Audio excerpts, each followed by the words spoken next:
Reta final da SC Gás e hoje nós vamos tratar de um dos assuntos que mais caem na prova de vocês e, claro, que é o core da empresa, tá? Que é justamente o que?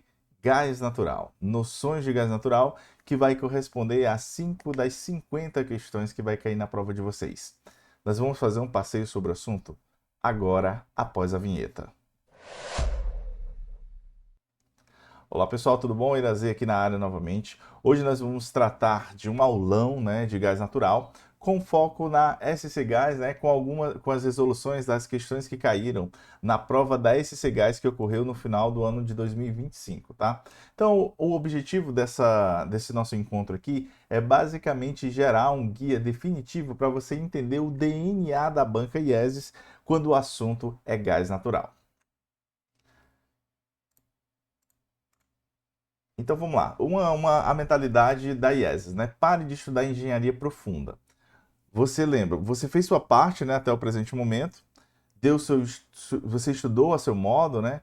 E para essa reta final, né, já que a gente já está alguns dias, poucos dias por sinal da prova, é muito comum as pessoas quererem ainda insistir em teorias complexas de termodinâmica, cálculos avançados de fluxos, né, interpretação subjetiva de texto, né, quando na verdade a gente precisa focar um pouco na estratégia de prova, né, que é justamente o quê? Memorizar definições literais, buscar palavras-chave, né, de dicionário, né, que mais caem, né, nessa prova. Lembra que a maioria das provas da IESES, ela vai cobrar basicamente a superficialidade do assunto. Ela aprofunda vez ou outra, mas é muito raro. Geralmente ela vai ficar sempre na superfície dos assuntos, né? E a gente vai precisar lembrar, claro, de quatro pilares fundamentais, que é a geologia, as propriedades logísticas, né, do gás natural e a operação do gás natural propriamente dita.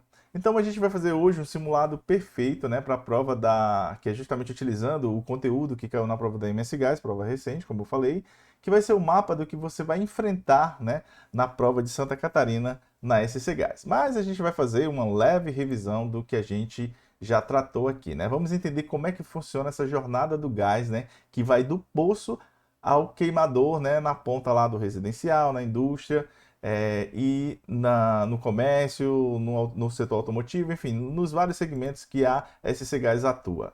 Primeiro que o jogo é sério, conforme eu falei para vocês, são 5 questões de 50, o que corresponde a 10% da nossa prova. Então a gente precisa entender quem é o protagonista da nossa jornada, né? Que seria a molécula de metano. O componente principal do gás natural é o metano, né? Que ele que é o composto que representa de 80 a 90% do que é o gás natural, né? Que ele é uma mistura de gases, né? Ou seja, com a maior parcela sendo o gás natural, que seria o metano, né? Que corresponde entre 80 e 90%. O restante ficaria entre etano e propano, né, em partículas menores, em torno de 7 a 10% de cada um, tá? Lembra que o gás natural, quando ele sai do poço, né, ele tem alguns contaminantes, né, que é justamente o que a banca foca bastante. Então ela pode cobrar os componentes, né, que precisam ser removidos no processamento do gás natural. E aí nós temos o, nós temos o dióxido de carbono, nós temos o nitrogênio e nós temos também água, né? E o H2S, né, que seria o gás sulfídrico, né, que é altamente perigoso e corrosivo, né? A sua remoção ela é crítica. E é utilizado basicamente amidas, né, que é justamente um processo que fazem, né, que o processamento do gás ele precisa ser executado para deixar o gás isento, né, de qualquer impureza, de qualquer contaminantes, para ser liberados, né, para o transporte junto às transportadoras de gás até as distribuidoras. Então, há um rigoroso controle, né, da qualidade do gás que é entregue para as distribuidoras, e isso vocês precisam ter muita clareza, tá? Então, o que vai chegar na distribuidora seria essencialmente o gás natural puro, né, que é composto em sua maioria de metano, que seria o CH4, essa molécula que vocês estão vendo aqui na tela, e o restante seria etano, né, e propano, que seriam em menores partículas. Mas lembra, o sócio majoritário do gás natural é o metano. Uma propriedade que salva vidas, né, e garante pontos na nossa prova, né, que seria a densidade do gás. E o conceito central, tá? O gás natural ele é mais leve que o ar. Essa informação ela é muito relevante, né, com a densidade relativa dele entre 0,6 e 0,7, tá, em relação ao ar. E a implicação prática dessa característica do gás seria o quê? seria em caso de vazamento, né? Uma vez que o GN, por ele ser mais leve que o ar, ele tende a subir, né? Para se dispersar no ambiente e se dispersar na atmosfera. Então cai na prova de forma muito clara, né? Por exemplo, o gás natural ele é mais leve que o ar, logo ele sobe. Já o GLP, que é o gás de cozinha, o botijão, ele é mais pesado que o ar, né? E vai acumular-se no chão, aumentando o risco de explosão. Então, por isso que não se pode, né, ter ralos próximo a áreas onde possui, né, onde possuem áreas que possuem GLP, porque ele, como ele é mais pesado que o ar, ele tende a ficar rente ao chão e ficar acumulando, né, até ter a oportunidade de escapar, né, do ambiente. E se for confinado, o risco de em havendo qualquer possibilidade de chama, seria uma explosão complicada, né? Que poderia gerar um acidente. Então vamos lá. O GN, quando ele se dispersa no ambiente, ele tende a fluir, ir para a atmosfera, vai tentar escapar pela parte superior do espaço. Já o gás natural, ele se concentra na superfície por ele ser mais pesado que o ar, né? Então por isso que a gente diz que o gás natural ele é mais seguro que o GLP. Por quê? Porque ele se dispersa mais facilmente no ambiente em decorrência de sua densidade ser menor que a do ar, tá? Então a gente tem a engenharia da compatibilidade, né? Um dos itens que cai no edital é justamente essa questão da intercambiabilidade, né, com o índice de Volbe, né?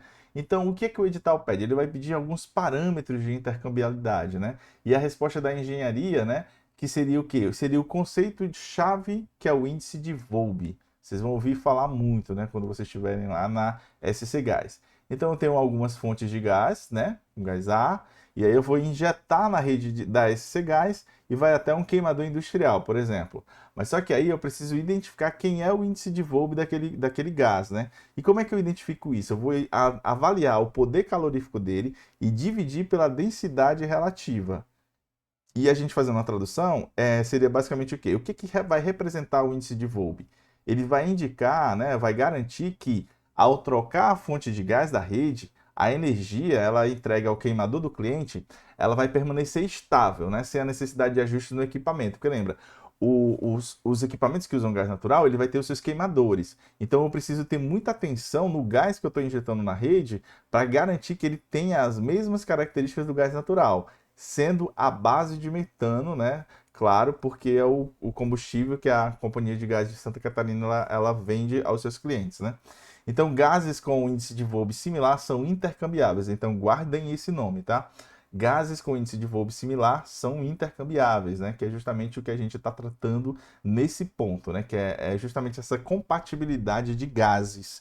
Então, para mim poder injetar um gás na minha rede, ele precisa ser intercambiável, ou seja, deter as mesmas características, indicando, né, que o índice de Volbe ele está muito próximo, muito quase que equivalentes, né, entre si.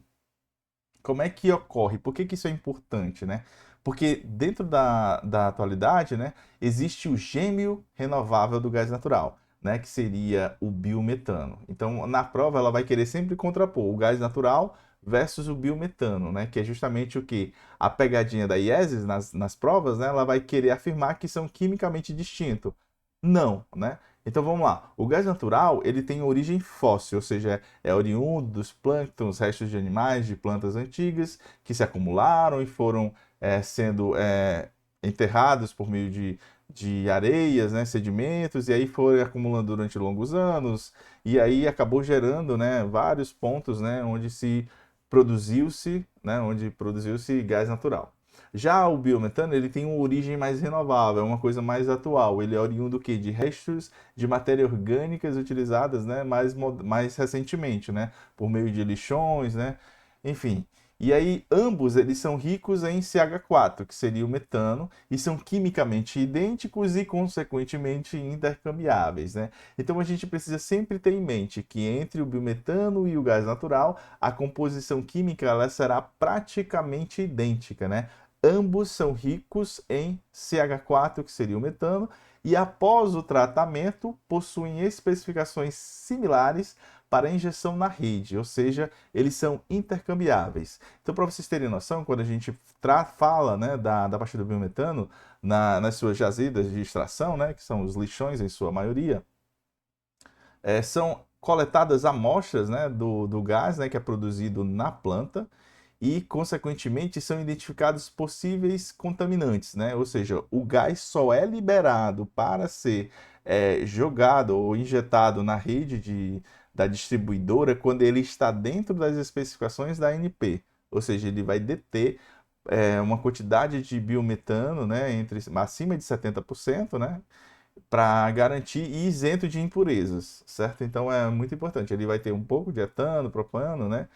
Pode ser também, né? Pode ter na composição, mas nada de H2S, nada de CO2, né? Que é justamente matéria ou gases, né? Contaminantes que são, né? Decorrentes da decomposição de matéria orgânica. Então, por isso que ele precisa ser muito bem tratado na planta, né? Para que ele possa ser liberado para a rede já com a qualidade próxima, né?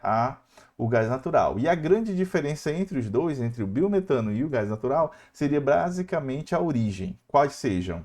O gás natural, ele possui origem fóssil e ele foi gerado ao longo de milhões de anos por meio da deposição de matéria orgânica no solo que foi sendo acumulado e processado por meio de calor e temperatura e pressão, né, ao longo de anos. Já o biometano, ele é uma origem renovável, né? Ele é gerado pela decomposição, olha o termo, anaeróbica de resíduos orgânicos, né? E aí eu posso usar como lixo, esgoto e biomassa, né? Principalmente para vocês que são do sul, né? De Santa Catarina, Mato Grosso, Rio Grande do Sul, que possuem extensões, né? Uma indústria agro-silvopastoril muito forte. Então, o resto de matéria orgânica dos animais, né? Da própria produção, ela pode ser armazenada, tratada, né? Para que possa, né? Por meio de bactérias, né?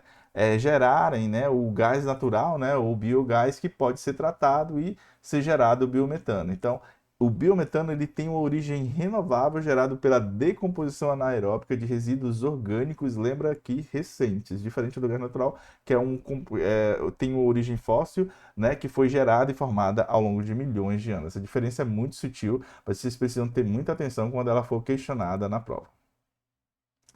A outro detalhe é justamente da gênese à geológica à prospecção, né? Que é justamente como é que eu chego às jazidas, né, do gás natural, que é um tópico crítico na prova de vocês. Como o gás se forma e onde o encontramos, né? Vamos lá. O gás associado, ele vai ser encontrado dissolvido no óleo ou como uma capa de gás em um reservatório de petróleo. E a principal fonte, né, o gás associado é a principal fonte do petróleo brasileiro, do pré-sal, né?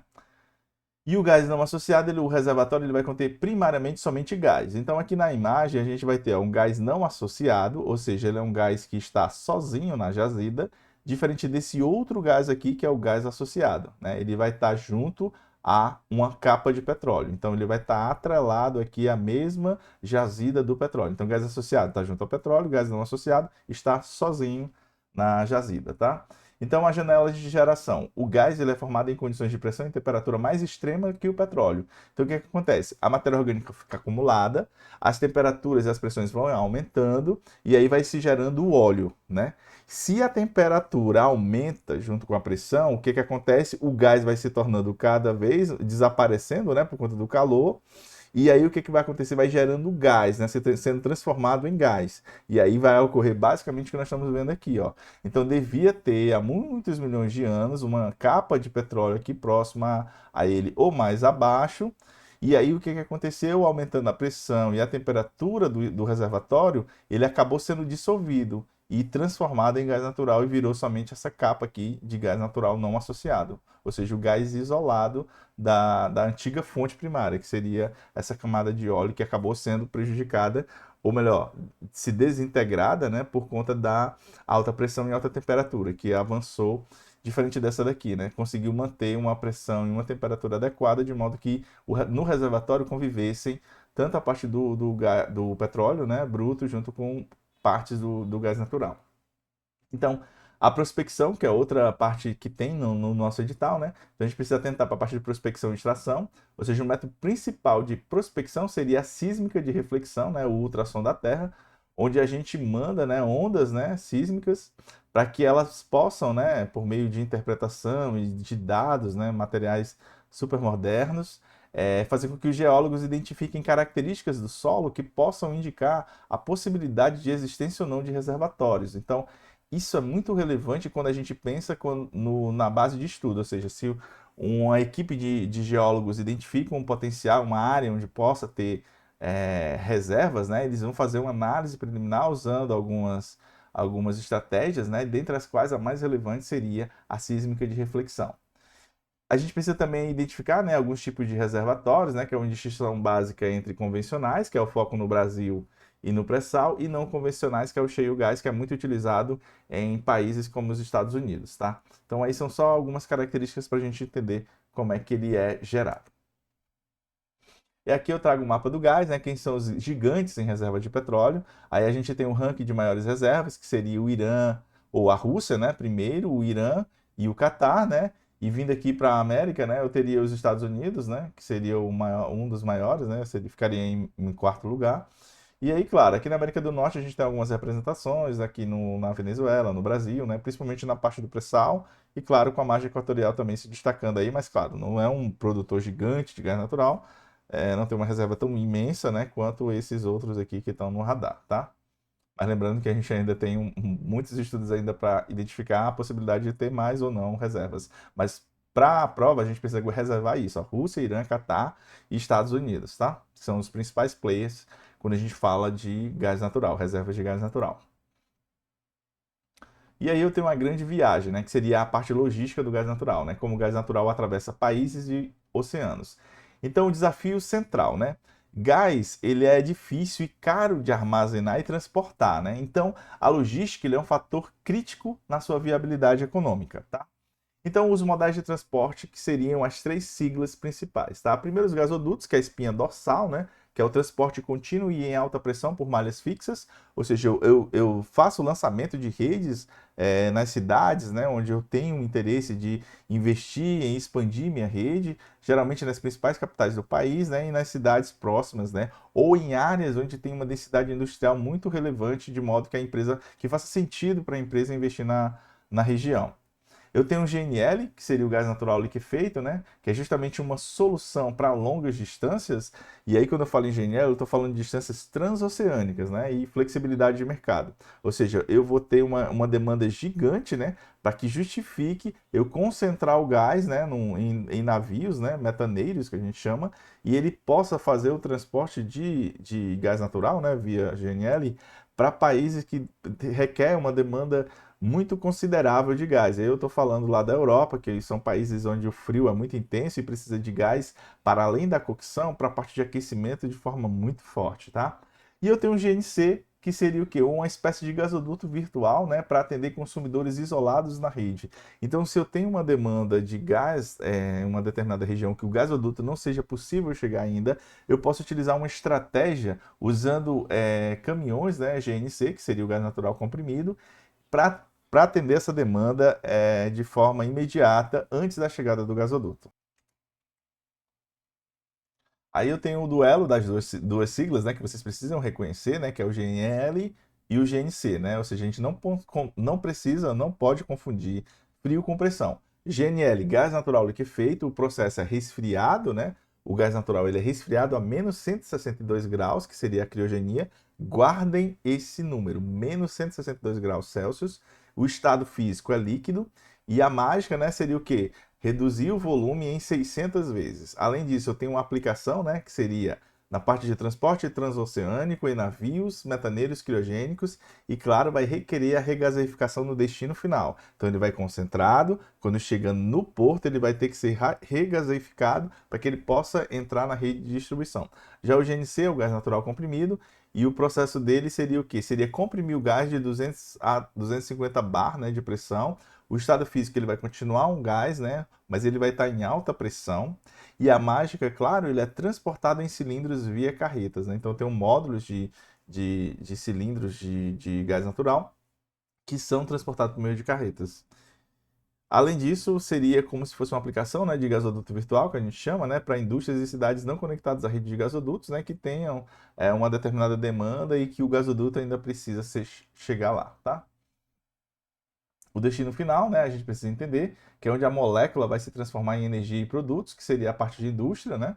E aí o calor direto, para quê? Para para fornos, para caldeiras, para secadores industriais de cerâmica, cimento e vidro.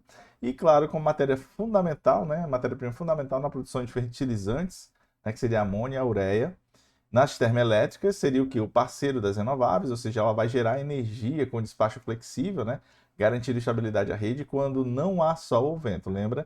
Naquela parte, naqueles momentos em que o gás, em que o vento, né? E o sol não tem a sua produção reduzida, entra a parte da termoelétrica para compensar essa queda de consumo ou essa queda de produção. E aí eu tenho um veicular, né, que é mais econômico e emite menos poluente, né, do que o gasolina e o diesel, né? Então é um produto muito versátil. E o valor do gás, né, que são os fatores de precificação e a dinâmica do mercado brasileiro. O edital ele pede algumas noções de precificação, então eu preciso entender que o valor da molécula do gás ele está associado ao petróleo Brent, mais uma taxa de câmbio, né, que aí eu vou ter o valor final dele. E aí eu tenho alguns fatores chaves no Brasil, como por exemplo a indexação ao petróleo, né? Por que a indexação ao petróleo? Porque historicamente o preço do gás ele tem sido atrelado à cotação do petróleo tipo Brent. Então, como eles são concorrentes diretos, o gás natural e o petróleo, eu tenho que ter algo que os vincule, para que o preço não oscile muito, né, no mercado. E aí, claro, eu tenho uma outra parte também que seria a taxa de câmbio, né? Como o petróleo e parte do gás, né, que seria o GNL importado, lembra que é uma transação internacional, o GNL, eles são cotados em dólar, né? Então, a variação cambial ela vai impactar diretamente o preço final. Então, a gente precisa ter em mente o que? A indexação ao petróleo e a taxa de câmbio, né, que vai oscilar no mercado. E o resultado, né, dessa interface seria o quê? Que essa indexação dupla, ou seja, a indexação ao petróleo e a taxa de câmbio, né, ela vai gerar uma volatilidade no preço do gás para o consumidor final. Então, por isso que as agências reguladoras, elas periodicamente, elas querem, né, justificativas para aumento ou redução do gás natural, ou seja, como é que a empresa está se comportando na aquisição da molécula, né? Como é que está o preço dela para que possa ser praticado ao consumidor final de forma harmônica em relação à aquisição para não gerar cobrança a maior, tá?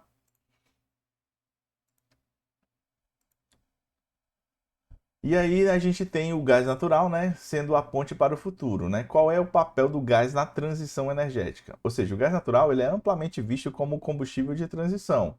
Porque lembra, a gente já teve a era do carvão e do óleo de forma mais forte, aí entra o gás natural nesse meio termo aqui, né, que vai entrar em sinergia com a produção de energia solar, eólica e de hidrogênio, né? Então, por quê? Quais são as vantagens do gás em relação a combustíveis como carvão e óleo, né? Ele vai emitir significativamente menos CO2, menos dióxido de carbono por unidade de energia gerada, né, em comparação com o carvão e o óleo.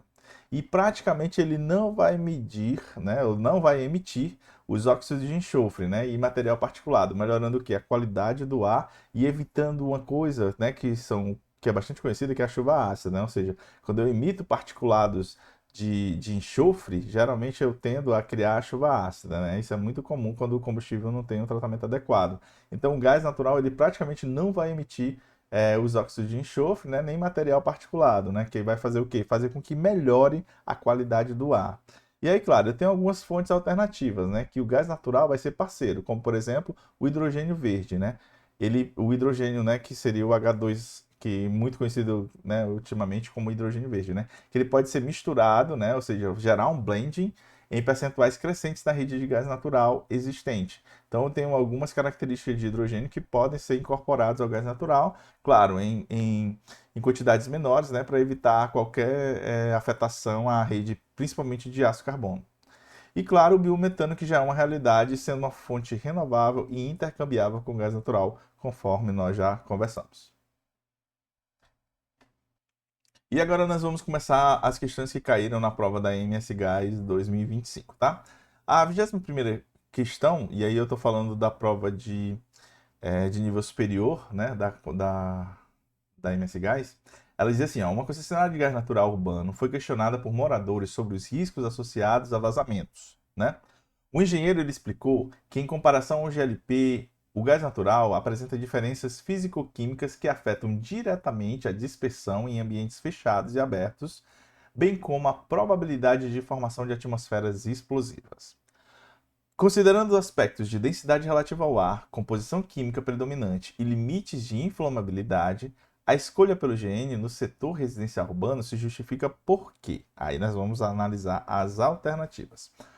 Item A. O GN é quimicamente inerte, razão pela qual sua utilização residencial apresenta risco praticamente nulo de explosão. Conforme a gente viu, não é bem assim, né? Então, o GN é quimicamente inerte, razão pela qual sua utilização residencial apresenta risco praticamente nulo de explosão. Então, o problema está aqui, ó, nulo de explosão? Não. Ele pode explodir sim, né? Dependendo da concentração. Item B. O GN, embora inflamável, não precisa de odorante para detecção. Primeiro que precisa sim, né? Lembrando que na distribuição é obrigatória a odoração do gás, né? Uma vez que ele vai ser um facilitador no caso de um vazamento e evitar problemas, tá? Item C, o GN é menos denso que o ar. Guarda essa informação, ó, menos denso que o ar, ou seja, a gente lembra que ele é 0,6, né? Ou seja, é mais denso que o ar.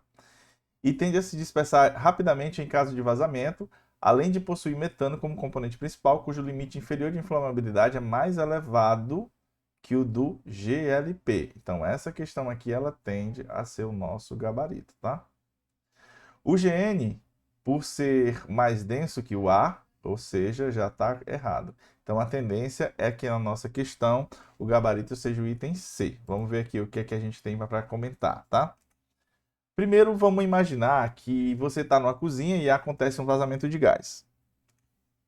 Se for GLP, né, o gás de botijão, principalmente propano e butano, ele é mais pesado que o ar, então ele vai afundar e se acumular perto do chão, criando uma poça invisível de gás inflamável, né? E qualquer faísca pode causar explosão, tá? Já se fosse gás natural, né, ou seja, supondo que houve um vazamento, né, o que é o que possui o gás natural, lembra, a maior demanda dele, a maior composição dele é metano.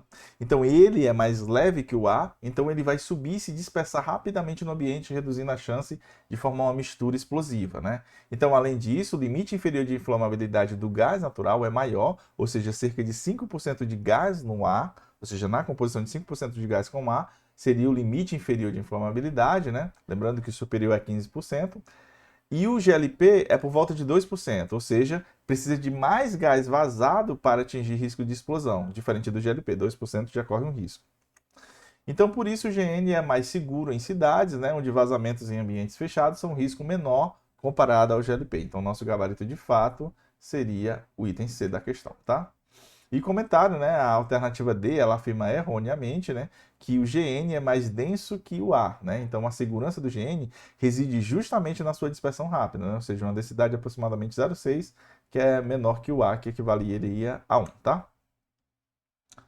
Então tá aqui, ó, um exemplo que a gente inclusive apresentou nos slides passados. Então é só lembrar, o gás natural, né, o GN, ele tende a subir no vazamento e o GLP, ele tende a ficar próximo ao chão, correndo o risco, né? E lembra de um detalhe, o limite de inflamabilidade inferior do GLP é 2% e o do gás natural é 5%, ou seja, precisaria de muito mais gás no ambiente, né, para que houvesse uma explosão, por isso que ele seria mais seguro, né, que o GLP. Continuando. Questão 22, ela vai falar o quê? Em uma aula de geologia aplicada, discutiu-se, né, a origem de reservatórios de GN, né? O professor destacou a importância de processos geológicos de milhões de anos na formação do combustível.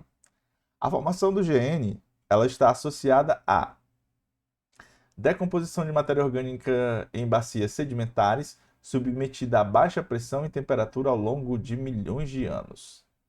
Só o que embaça aqui seria a possibilidade de baixa pressão, né? Na verdade, a gente está falando de alta pressão. Vamos lá. Item B. Decomposição de matéria orgânica em bacias sedimentares submetida a alta pressão, e temperatura, ou seja, alta pressão e temperatura. Justamente dois componentes super importantes, né? Ao longo de milhões de anos. Então, nosso item tende a ser o item B. Reações químicas rápidas, rápidas não, demoradas, são longos milhões de anos, tá? Formação em rochas metamórficas ricas em cristais de quartzo, não, né? Metamórficas não. E vamos ver por que o nosso gabarito é o item B, né?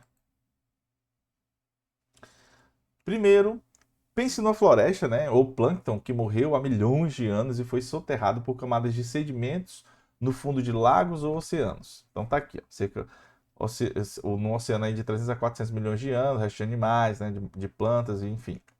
Com o tempo, esse material orgânico ele foi coberto por mais e mais sedimentos, né, sofrendo alta pressão e alta temperatura, cozinhando lentamente por milhões de anos. Esse cozimento geológico ele vai transformar a matéria orgânica primeiro em petróleo e, com mais calor e pressão, em gás natural, tá? Então a gente precisa ter atenção para esse detalhe. Por isso, a resposta correta é a que menciona alta pressão e temperatura ao longo de milhões de anos. Uma vez que não dá para formar gás natural rápido, né, nem em condições brandas, tá? Aí a gente precisaria, quando a gente fala em formação rápida, seria basicamente a gente tentando tratar de biometano, aí é outros 500, mas estou falando de gás natural. Então o nosso gabarito segue realmente o item B, tá?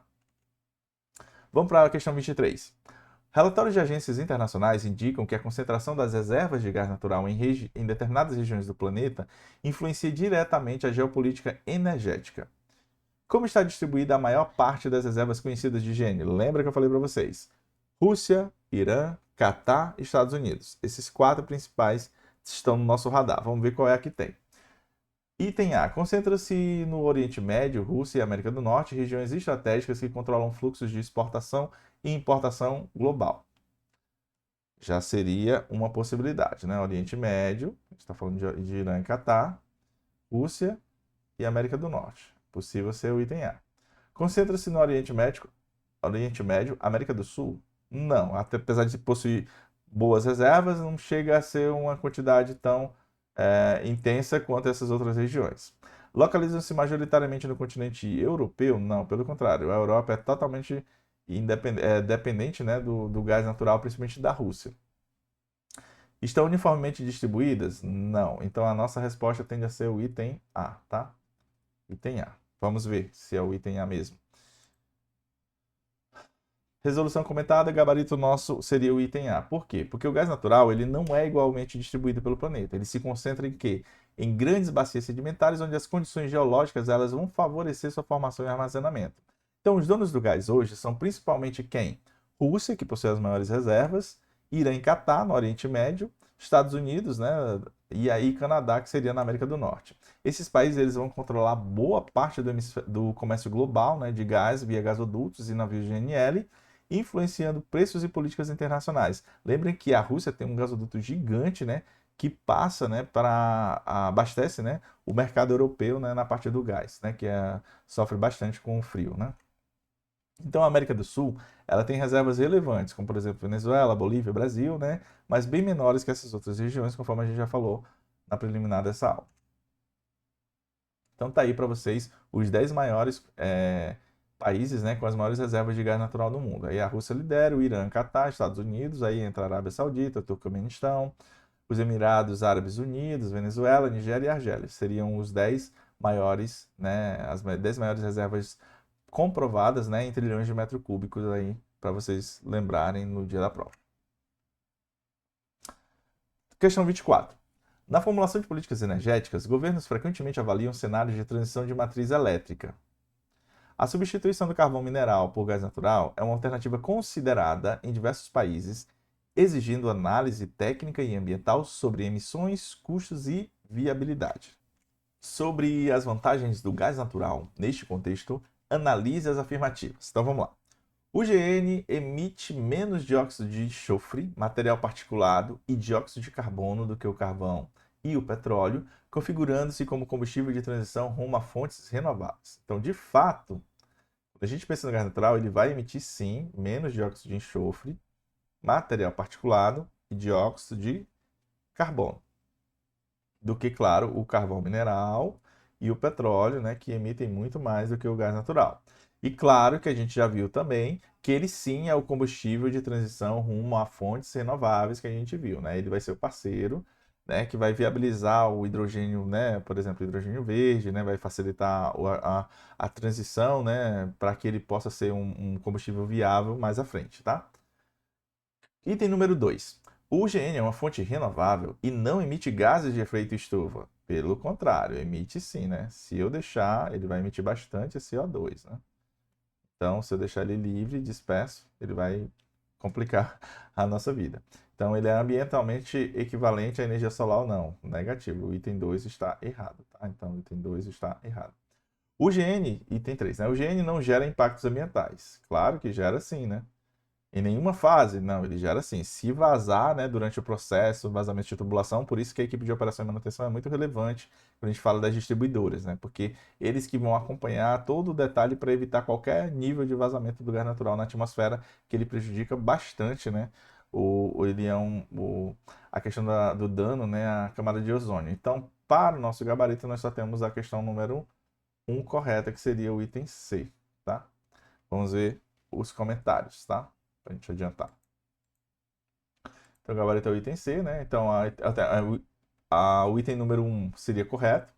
Se a afirmativa 1 é verdade, né? Uma vez que a queima do gás natural emite menos CO2, menos enxofre, né? Que causa a chuva ácida, guardem esse detalhe, e menos material particulado, que seria a fuligem, né? Que é muito comum quando você está, por exemplo, dirigindo atrás de um veículo que é a diesel, né? Você vai ver aqueles particulados lá, aquela fumaça preta, né? Então, ele vai bem menos, né, material que o carvão ou o óleo combustível, né? Por isso ele é chamado de combustível de transição, porque ele é menos sujo, mas ele ainda é fóssil. A número 2, conforme nós vimos, né, o item 2, a afirmativa 2 é falsa, por quê? Porque o gênio não é renovável, né? Ele leva milhões de anos para se formar, e sim, ele vai emitir CO2 na queima, né, conforme a gente viu, só que menos que outros combustíveis fósseis, né? Ele não é igual a solar ou eólica, que não emite na geração. Então, isso aí a gente precisa tomar nota. A número 3, né, o item 3, ele também estaria errado, né, uma vez que a afirmativa 3 ela é falsa. Né? Há impactos ambientais em várias fases, né, que seria a parte da extração, né, ela pode contaminar solos e águas, por isso que todo o trabalho de início de operação ele é muito relevante para evitar qualquer dano, né, ao solo e às águas, né? Por isso que tem tanta queixa, né, em relação à parte da margem equatorial, sobretudo no nome Foz do Iguaçu, né, porque o pessoal sempre associa a danos, né, ambientais, porque corre esse risco, sim, claro. Mas a Petrobras é uma empresa muito séria e muito atenta tecnicamente para evitar qualquer dano ao meio ambiente. Por isso que a empresa só vai agir realmente quando tiver todo o aparato, né, de segurança e de garantias, né, para evitar qualquer dano ao meio ambiente. Ocorrendo vazamentos de metano, né, por meio das operações ou qualquer vazamentos, né, ou seja, o gás ele é 25 vezes mais potente que o CO2 no efeito estufa, né, então ele é muito agressivo. E claro, na construção de gasodutos ela vai fazer o que? Alteração de ecossistemas, né? Então, por exemplo, ele vai afetar o solo, vai afetar, né, determinadas regiões, né? Então, por isso que há impactos ambientais, sim. Por isso que precisa de todo um aparato de documentações, né, para viabilizar determinada obra de infraestrutura de gasodutos em regiões, né, aí ao longo da história das empresas. Questão 25. O setor de AIP, exploração e produção no Brasil, apresenta predominância de gás associado. Olha só, para a gente lembrar. Esse aspecto tem implicações diretas na logística e na viabilidade econômica da produção. Como se diferencia o gás natural associado do não associado? De cara, a gente só precisa lembrar disso aqui, ó. Associado está vinculado ao petróleo. Petróleo. E o não associado é uma jazida que só vai conter o gás natural. Tá? Vamos ver as alternativas. Gás associado ocorre apenas em reservatórios de carvão mineral. Nada a ver, né? O gás associado ocorre em reservatórios contendo petróleo. Gás associado ocorre em reservatórios que contêm petróleo, apresentando maior proporção de hidrocarbonetos pesados, propano e butano, enquanto o gás não associado ele é basicamente metano e aparece em reservatórios exclusivamente gasosos. A priori seria esse item aqui. Vamos ver os outros. O gás associado é aquele formado exclusivamente por metano biogênico. Não, esse é o gás não associado. Gás não associado. Gás não associado, né? Então, esse aqui seria o não associado. Não associado. Então, também estaria errado. O gás associado é economicamente inviável. Opa! Como é, irmão? O gás associado, ele é economicamente inviável? Sendo queimado integralmente? Não. Isso aqui, inclusive, é a base do pré-sal, né? Então, não tem como dizer que isso aqui está errado. Ou que está correto, né? Que é totalmente inviável. Então, o nosso gabarito seria o item B, de fato. Tá aí o gabarito, por quê? Vamos imaginar um reservatório subterrâneo. Se dentro dele tem petróleo e gás juntos, o gás é chamado de associado. Esse gás ele vem dissolvido no óleo com uma capa de gás acima dele. Como nasceu junto com o petróleo, costuma ter mais componentes além do metano, né, como propano e butano. Se o reservatório só tem gás, né, só tem gás, ele é não associado. Ou seja, ele não tem óleo na sua composição. Aí é basicamente um metano puro, né, que é um gás mais seco. Então, no Brasil, boa parte do gás produzido ele é associado ao petróleo do pré-sal, o que exige cuidados no processamento e logística, porque a gente precisa remover todos os contaminantes possíveis para evitar qualquer problema na área do transporte e distribuição de gás natural, tá? Só para a gente lembrar, aí eu trouxe para vocês o esquema, né, do gás associado e o gás não associado. O gás associado ele está junto a uma capa de petróleo, né, está associado aqui, e o gás não associado é aquele gás que está isento de óleo. 26.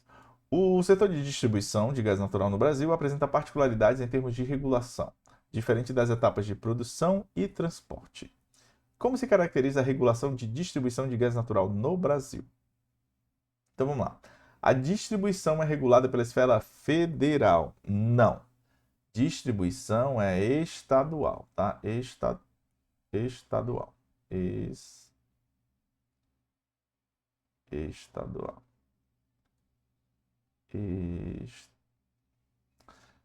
A canetinha não está me ajudando. Enfim, não, ela não é federal, ela é estadual, tá? Com livre concorrência entre empresas privadas em qualquer território? Não, é adstrito ao estado, tá? A distribuição não é regulada, já é um erro, né? Então aqui não tem nada a ver. Então não é, ela é regulada sim, tá? Ela é regulada, não é não regulada. A distribuição é regulada na esfera estadual, e operada em regime de concessão geográfica exclusiva. Corretíssimo. Então o nosso gabarito aqui é a letra C, tá? O modelo brasileiro permite a entrada irrestrita de novos distribuidores? Não. É somente eu vou definir uma região de atuação da concessionária, tá? Então vamos lá, só para a gente entender um pouco mais esse assunto. O gabarito de fato é a letra C. Então no Brasil, a distribuição de gás natural ele é do tipo concessionária e por estado, né? Cada estado ele concede a uma empresa. Por exemplo, em Santa Catarina eu tenho a SC Gás, no Ceará, no meu Ceará, eu tenho a Cegás, né? E o direito exclusivo de distribuição de gás numa área geográfica. Então, por exemplo, existem estados que fazem uma subdivisão das áreas em que as empresas podem atuar. Por exemplo, São Paulo eu tenho 3 regiões distintas onde o gás é distribuído. O Rio de Janeiro eu tenho 2, né? E na maioria dos outros estados só tem geralmente uma área única do estado completo, tá? Então é possível sim dividir geograficamente, né? Mas é o estado que vai definir esses detalhes, tá? Isso vai garantir com que a empresa invista na rede de gasodutos locais. Lembra que gasoduto é muito caro. Então, sem concorrência na mesma região, mas sob regulação de tarifas e qualidade. Então, tem características que a agência reguladora vai cobrar da empresa concessionária. Já a produção de transporte interestadual são regulados pela ANP. Então, entre estados, lembra uma regulação da União, ou seja, a ANP que vai regular essas tratativas. Então, o artigo 25, parágrafo 2º da Constituição, ela vai estabelecer que cabe aos estados explorar diretamente ou por concessão os serviços locais de gás canalizado na forma da lei, sendo vedada, olha o detalhe, a medida provisória para sua regulamentação, definindo a competência estadual para a distribuição e o atendimento direto ao consumidor de gás via rede, enquanto a União cuida do transporte. Então, lembre, distribuição Estado, transporte União, tá? Então, o SC Gás, MS Gás, a Cegás são concessionárias estaduais, tá? Só para a gente lembrar. Então, lembra, distribuição Estado, transporte União. 27, estamos encerrando já já, né? Uma empresa de energia avalia investir em um campo de gás natural localizado em uma bacia sedimentar. Para a viabilidade do projeto, os engenheiros destacam a necessidade de compreender os processos geológicos que levam à formação do gás, bem como os métodos de prospecção e extração. No contexto da exploração e produção de gás natural, analise as alternativas corretas. A exploração ela pode ser conduzida apenas pela observação de superfície, pois o gás natural é uniforme da geologia local. Isso aqui não tem nada a ver. Como é que pode? O gás natural é uniforme? Não. Tem várias estratégias para a gente viabilizar o estudo do gás natural, e uma delas é a sísmica, né? Sísmica de reflexão, que a gente viu. Então, isso aqui já está errado. A estação comercial está associada a reservatórios sedimentares, cujas condições geológicas determinam a viabilidade econômica do projeto. Essa daqui pode ser que esteja correta. A prospecção utiliza métodos de subsuperfície, como estudos sísmicos complementados por perfurações exploratórias, para confirmar a presença de gás de reservatórios. Então, essa daqui está correta, tá? Então, essa daqui também está correta. De modo que a gente tem a 2 e a 3 corretas. Então, o gabarito seria o item A, tá? Então, essa daqui seria o item A. Vamos ver por quê. Vamos lá. O item número 1 está errado, por quê? Porque o gás natural não é uniforme. Sua ocorrência depende da geologia local. Não dá para achar só olhando a superfície, né? É preciso estudar o subsolo para garantir que as características são apropriadas geralmente para formação de reservatórios. O item 2 está correto, né? Uma vez que reservatórios comercialmente viáveis de gás estão em rochas de fato sedimentares, podem ser arenito ou calcário, né? Que vão funcionar como esponjas armazenadoras. Ou seja, o gás ele é produzido, lembra? Aquecido, altas temperaturas, né? E aí ele vai subindo até chegar a um ponto de um reservatório, né, ser constituído. O item 3, né, vai se de fato estar correto, porque a gente vai usar a sísmica, né, ou seja, ondas sonoras, elas vão mapear estruturas subterrâneas, vão gerar gráficos, né, que os geólogos vão interpretar e verificar se de fato há viabilidade ou existência de reservatórios, né? E aí depois que for consolidado o estudo, ocorrerão as perfurações, né, dos poços para confirmar e testar o reservatório, que é justamente na etapa que nós estamos agora, na margem equatorial, tá?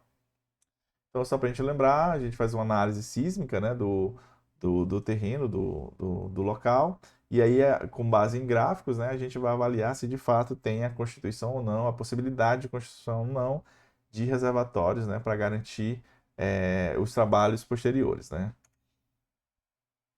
Questão 28. Uma empresa exportadora de energia estuda alternativas para comercializar gás natural com países que não possuem conexão direta por gasodutos. Os engenheiros discutem as opções técnicas para viabilizar o transporte internacional, levando em conta fatores como estado físico do gás, infraestrutura portuária e condições de armazenamento em longas distâncias. Qual é a principal característica do transporte de gás natural na forma de GNL? Lembra que eu falei para vocês, navios. A gente vai lembrar o que? Da criogenia, ou seja, ele vai ter que ser resfriado a menos 162 graus. E além disso, eu vou poder comprimir o gás 600 vezes do volume dele. Então vamos lá. No item A, ele diz: o gás é resfriado a temperaturas extremamente baixas, conforme a gente viu, menos 162 graus, convertendo-se em líquido e permitindo o transporte por navios para países sem gasodutos. Aqui está correto. Item B. O gás natural é transformado em carvão? Nada a ver. O gás é misturado ao GLP? Não. O gás é comprimido a altas pressões, mantido em estado gasoso negativo. Isso aqui seria mais para o GNC, tá? Então, o nosso gabarito de fato seria o item A. Vamos ver por quê? Ora, o gás natural liquefeito, o GNL, gás natural liquefeito, para transportar o gás natural por navio, né, quando não há gasoduto, ele é resfriado a menos 162 graus, onde vira líquido e reduz seu volume em 600 vezes. Lembre-se desses dois dados. Então, repare, além disso, quando ele estiver num porto, ele vai ter que ter uma estação, né, de regaseificação, para garantir que o gás que está armazenado no cilindro ele consiga ser convertido, né, em gás natural para que possa entrar na rede de distribuição das empresas distribuidoras de gás estadual. Assim, né, cabem grandes quantidades em tanques criogênicos dos navios metaneiros. E no destino, o GNL é regasificado e injetado na rede, é a solução para conectar mercados distantes, né? Então, geralmente ocorre, né, o trânsito de navios, né, para atender países onde não possuem, né, boas jazidas de gás natural. E aí é só para a gente lembrar, né, essa questão aqui, ó. O GNL é o gás natural liquefeito, resfriado a menos 162. O estado físico dele vai ser líquido e o volume, né, vai ser reduzido em 600 vezes. A aplicação dele é para transporte transoceânico em navios metaneiros criogênicos e requer regasificação no destino. Já o GNC, que é o gás natural comprimido, ele é processo, né? O processo dele vai ser o quê? Vai ser comprimir o gás de 200 a 250 bar de pressão. O estado físico dele vai continuar gás, mas em alta pressão. E a mágica seria o quê? Seria transportar cilindros via carretas, né, para áreas onde não possuem gasodutos físicos, né? E ele seria também conhecido como um gasoduto virtual, né, para indústrias e cidades, né, não conectadas ainda à rede de gasodutos. E a nossa última questão seria uma questão sobre odoração. O gás natural, ele é uma fonte de energia fóssil composta principalmente por metano, encontrada em reservatórios subterrâneos. Sua queima é limpa, eficiente e não produz resíduos sólidos. A respeito do tema, examine as afirmações a seguir e assinale a opção correta.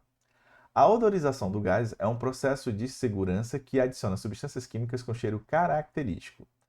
O objetivo é criar um odor forte para que vazamentos possam ser detectados facilmente, prevenindo acidentes graves como explosão e incêndios. Então esse item está correto, tá? Item 2. É proibida a mistura de biometano e gás natural para fins de comercialização, ainda que mistura resultante seja adicionado odorizador ou qualquer outra excepcionalidade. Então, esse item está errado, uma vez que o biometano e o gás natural são intercambiáveis, tá? Item 3. Se for gás natural liquefeito, a odorização está dispensada. Gás natural liquefeito está dispensada, devendo o agente vendedor ou importador, conforme o caso, adotar procedimentos adequados para garantir a segurança do transporte e armazenamento, especialmente no que se refere a possíveis vazamentos. Exato, porque no transporte não há obrigatoriedade da odoração do gás, ou odorização, tá? Então lembra desse detalhe, no transporte não há necessidade de odorização do gás, tá? Que há é a necessidade de haver dispositivos de segurança para evitar que haja qualquer sinistro, qualquer acidente, tá? Então lembra, o gás natural ele só é odorizado na distribuição e é obrigatório, tá? Diferente do transporte que ele sai sem odor, tá? Só é tido, né? Só é necessário haver mecanismos de controle para evitar qualquer sinistro.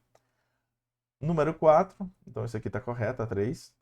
No caso de gás recebido por gasoduto na rede de distribuição de gás canalizado, a autorização deve ser realizada pela concessionária, em conformidade com as exigências da legislação estadual. Então, esse item está correto.